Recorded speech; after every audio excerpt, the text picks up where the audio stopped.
तो इसको थोड़ा सा ध्यान देना है। ठीक, आगे हम लोग पढ़ेंगे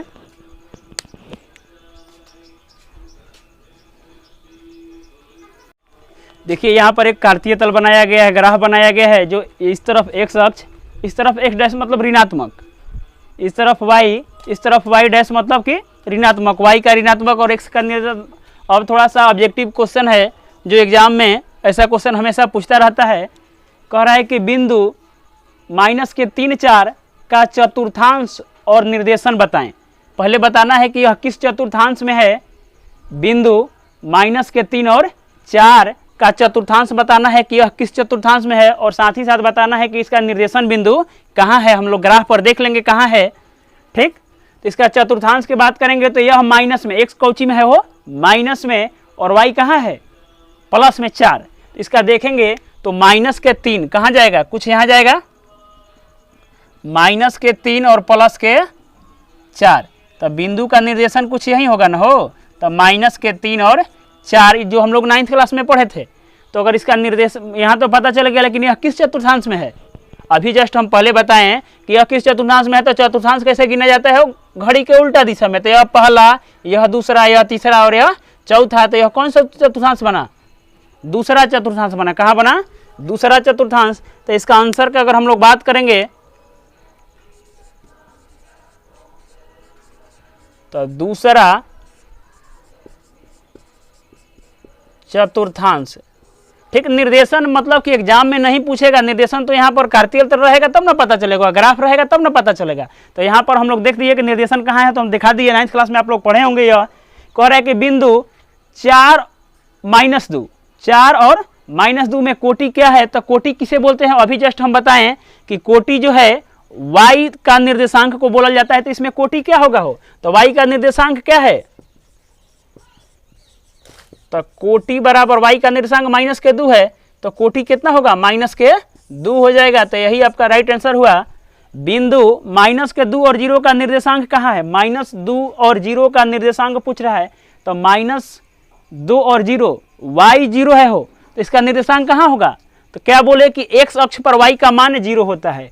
x अक्ष पर क्या हुआ, y का मान 0 होगा। अभी जो नोट 2 को लिखवाए थे तो x अक्ष पर y का मान 0 होता है, y अक्ष पर x का मान 0 होता है। तो यहाँ पर y जो 0 है तो इसको क्या बोलेंगे हम, तो यह जो इसका मतलब निर्देशित कहाँ हुआ है, तो x अक्ष पर। तो कहाँ होगा हो, x अक्ष पर। तो इसका राइट आंसर हो जाएगा x अक्ष पर। ठीक, और बाद देख लेंगे कि माइनस में है, x माइनस में है हो, तो इसका मतलब कौन सी कि दूसरा चतुर्थांश और तीसरा चतुर्थांश के बीच में। तो जैसा ऑप्शन रहेगा वैसा मारेंगे, लेकिन x अक्ष पर अधिकांशतः रहता है। तो इसको कहा जा सकता है कि दूसरा तथा तीसरा चतुर्थांश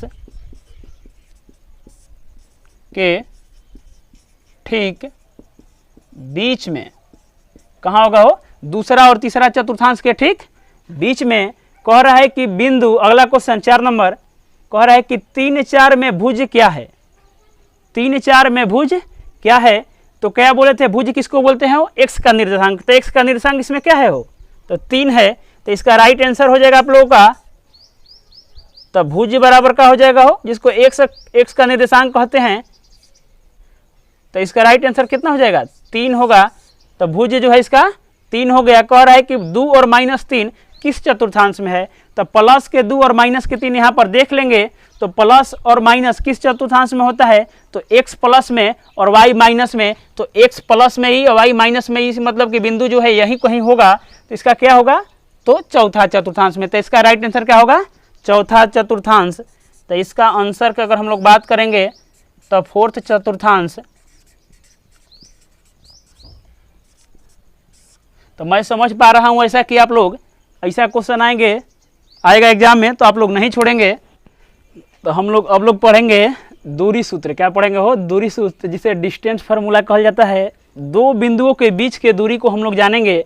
तो देखिए, जिसे बिंदु है इसको P मान लेते हैं। इसका अगर निर्देशांक होगा तो x y इसका भी निर्देशांक होगा ना हो। इसको क्या मानेंगे हम लोग, Q मान लिए।